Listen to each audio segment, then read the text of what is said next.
Hi, in this video I want to look at our unit circle and our angles in radians and how we can tell which quadrant they are and see if we can demystify it. So we've got our first quadrant, our second quadrant, our third quadrant and our fourth quadrant, and we use these to decide whether our angles our sine or our cosine of our angle is going to be positive or negative. But let's have a look at what the angles themselves are. So remember, we're going in this direction from our horizontal, so that is going to be 0 radians. By the time we've come all the way around to 180, we've done pi radians. 90 degrees is going to be pi on 2 radians. And if I have a look on here, because I've divided pi in half, if I've gone all the way around to 270 degrees, I've gone 1, 2, 3 lots of pi on 2. So that's 3 pi on 2 radians.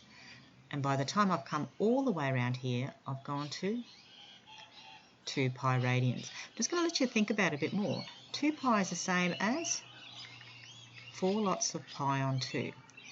Not very useful here, but you'll see how we can use that in our next section.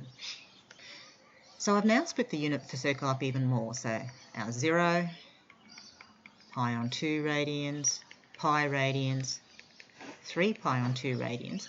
But if I have a look here, I've divided my 180 degrees into 4 sections. So this angle here is 45 degrees, which is the same as pi divided by 4. So pi on 4 radians. But let's have a look what happens. So that's in my first quadrant. If I take my angle around even further, I'm up to here. I've gone 1, 2, 3 lots of pi on 4 radians. But I can also think, I'm in my second quadrant, 3 pi on 4 is my second quadrant, but I can also write that as pi, and if that little angle backwards is pi on 4, it's the same as pi minus pi on 4 radians is 3 pi on 4. We can think of it another way. Pi radians is the same as 2 lots of pi on 2, I can think of pi as 1, 2, 3, 4. It's the same as 4 lots of pi on 4. So mathematically I can think of that as 4 lots of pi on 4 minus pi on 4 to give me 3 pi on 4 radians. So if I take my angle even further, I've gone from here past pi all the way around into my third quadrant. So I've gone 1, 2, 3, 4, 5 pi on 4 radians around my unit circle, which is going to be the same as pi plus pi on 4 radians. Now we're going to go all the way around into our fourth quadrant.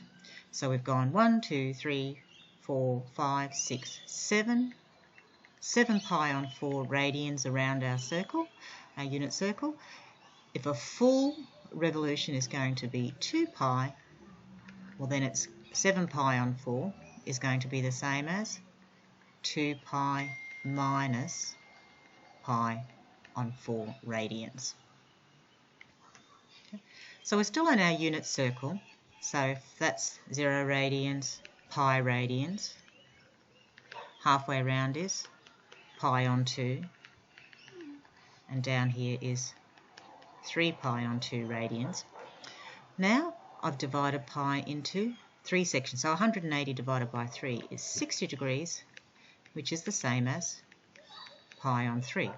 So looking at what we did before, if I've brought my angle all the way around to here to be in my second quadrant, I've gone 2 pi on 3 radians around my unit circle, which is the same as pi minus pi on 3 radians.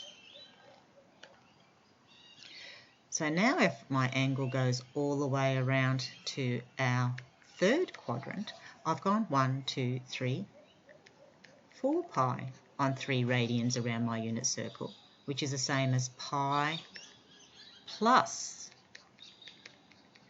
pi on 3 radians. Now we're going to take pi on 3 radians and we're going to use that to see how many we need to take to get round to our fourth quadrant. We've gone 1, 2, 3, 4, 5 pi on 3 radians, which is the same as 2 pi minus pi on 3 radians. So now we've divided our unit circle up into more sections. So 0, pi, pi on 2, 3 pi on 2 radians.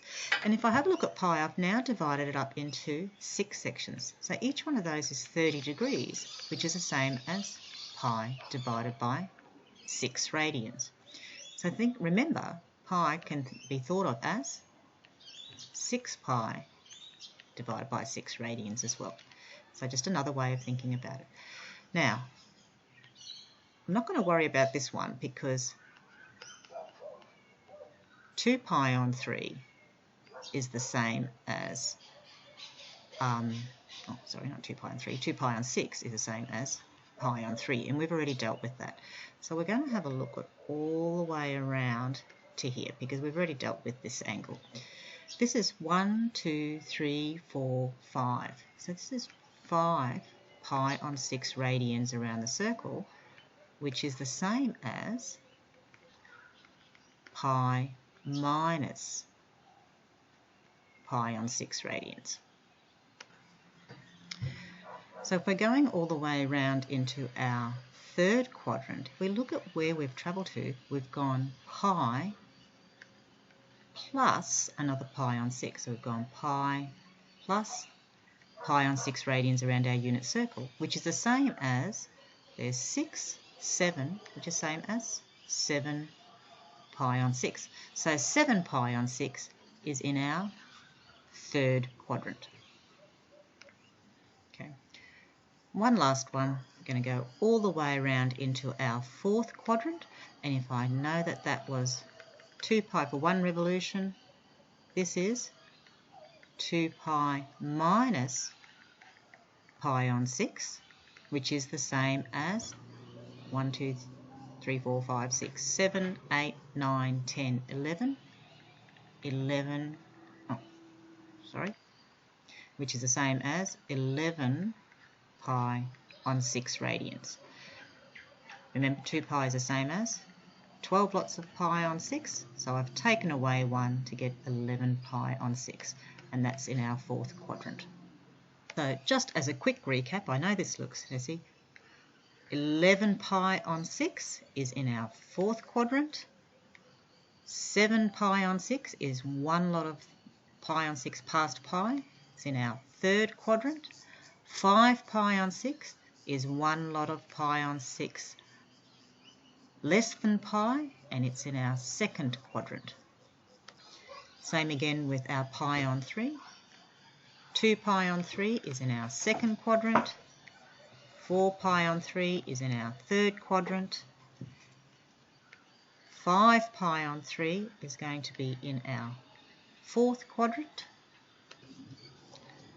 And now for pi on 4, 3 pi on 4 is in our second quadrant because it's pi on 4 less than pi. 5 pi on 4 is in our third quadrant because it's pi on 4 more than pi. And 7 pi on 4 is in our fourth quadrant. So just another way of explaining how to find out which quadrant our angles are in and how they relate to our first quadrant angle. Thank you.